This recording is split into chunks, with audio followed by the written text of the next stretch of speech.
What my parents shared with me, life then was very simple but thriving. Life was just beginning for Harry and Tammy Nguyen. They married in 1970 and would go on to have 2 children and dreams for the future. But the Vietnam War would threaten those dreams. Clashes with North Vietnamese regulars in the central coastal plain near Bong Son. The Vietnam War had been raging since 1955. The communist North Vietnam government was at war with South Vietnam. The U.S. joined the fight to support South Vietnam, but in 1973, American troops pulled out. Just 2 years later, communist forces captured the South's capital, Saigon, an event that marked the end of the war and would come to be known as the Fall of Saigon. When we left Vietnam, right before the fall of Saigon, my father was in the military, and so he knew that his life was going to be precarious if he didn't leave. He was helping out the South Vietnamese. My parents, in the darkness of the night, left. They were the boat refugee people. They left with the clothes on their back. We didn't have anything. At just 3 years old, Jacqui and her family made a life or death decision to escape their homeland by sea. Clinging to the hope of a better future for their children, they decided to head to Guam. When we got in the boat, we were sandwiched together like sardines. My mom would always tell me, you can't really breathe. The risks were enormous because had we not been successful in leaving, we probably would have been captured and put in re-education camps and not have the life that we have here. Maybe not even be alive. The fall of Saigon ended the war, but sparked one of the longest and largest refugee crises in history. Thousands died fleeing by sea, while the lucky escaped to camps in Guam, Thailand, and the Philippines. Over 1 million would start new lives in America. People like my parents and myself, since we were part of that first wave of Vietnamese refugees who came here to the United States and settled here in California. Jacqui and her family becoming part of the 50,000 refugees housed at Camp Pendleton in San Diego, California. But the Nguyen's needed an American family to sponsor them. The McManus family live in South San Diego, and they adopted us, just giving us that second chance in life. We call them grandparents. The Nguyen's long-held dream of building a new life in America had finally come true. But different didn't mean easy. We didn't speak English very well, so that was the social challenge. The economic challenge, my parents didn't have college degrees. My dad worked 3 different jobs.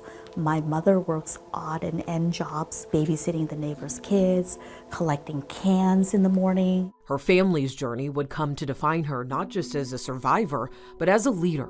They would say, we don't care what you study in college, but you make sure you go to college because that is going to be your foundation to get out of poverty, to make something of yourself. Jacqui would go on to study journalism and graduate from San Diego State University. Jacqui Nguyen on the scene. Good morning.